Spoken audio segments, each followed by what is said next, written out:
Nellore TDP కార్యాలయంలో నెల్లూరు నగర TDP incharge Kotamreddy Srinivasareddy media సమావేశం నిర్వహించారు. ఈ సందర్భంగా ఆయన మాట్లాడుతూ రాష్ట్ర డీజీపీ వైసీపీ కనుసన్నల్లో విధులు నిర్వహిస్తున్నారని తీవ్రస్థాయిలో విమర్శించారు. తెలుగుదేశం పార్టీ కార్యకర్తలపై దాడులు జరుగుతుంటే డీజీపీ ఏం చేస్తున్నారంటూ ఆయన ప్రశ్నించారు. ఇప్పటికే 3 మార్లు కోర్టు మెట్లు ఎక్కిన ఘనత డీజీపీకే దక్కుతుందంటూ ఆయన ఎద్దేవా చేశారు. వెంటనే డీజీపీ తన పదవికి రాజీనామా చేయాలని డిమాండ్ చేశారు. ఈ సమావేశంలో టీడీపీ నెల్లూరు నగర అధ్యక్షుడు ధర్మవరం సుబ్బారావు, మాజీ కార్పొరేటర్లు శ్రీనివాసులు తదితరులు పాల్గొన్నారు. శాంతి భద్రతను రక్షించాల్సిన డీజీపీ ఈరోజు వైఎస్ఆర్సీపీ పార్టీ కార్యకర్తగా మారిపోయాడు. ఆయనంట చంద్రబాబు రెచ్చగొట్టే ప్రసంగాలు చేస్తున్నాడు కాబట్టి చంద్రబాబు నాయుడు గారి మీద మేము కేసు పెట్టేదానికి న్యాయ నిపుణులతో చర్చిస్తున్నాం. జగన్మోహన్ రెడ్డి గారు ఏది చెబితే అది మాట్లాడే వ్యక్తి డీజీపీ గారు. చంద్రబాబు గారు ఏం మాట్లాడారు? ఎవరి మతాలు అనుకుంటాయి. జగన్మోహన్ రెడ్డి గారు క్రిస్టియన్, నేను హిందూ. మన మతాలు మన దగ్గర ఉండాలి, అవి ప్రజల మీద రుద్దకూడదు అని మాట్లాడి తప్పులేదు.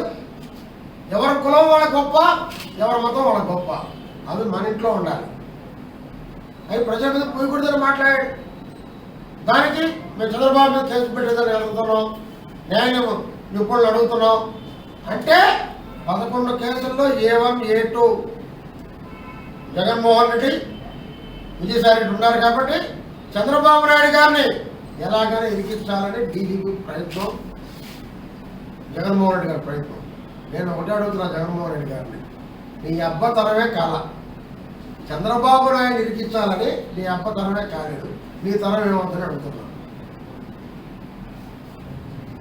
ఎవరి మత విశ్వాసాలు వాళ్ళవి అని హిందూ మతం మీద దాడి చేయమని కాదు, హిందూ దేవాలయం మీద దాడి చేయమని కాదు, బిట్రకుంట నుంచి అంతర్వేది వరకు రథాలు బండి.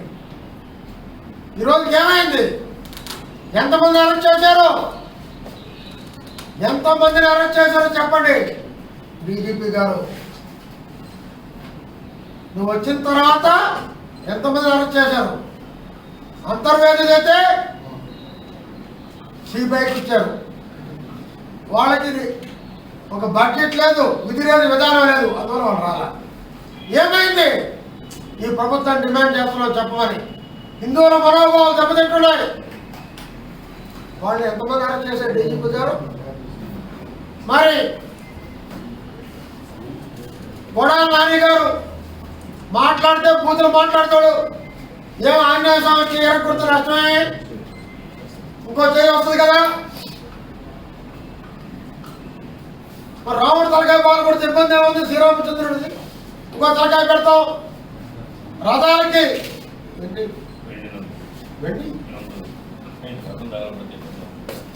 రథం తగలబడితే ఇబ్బంది ఏముంది?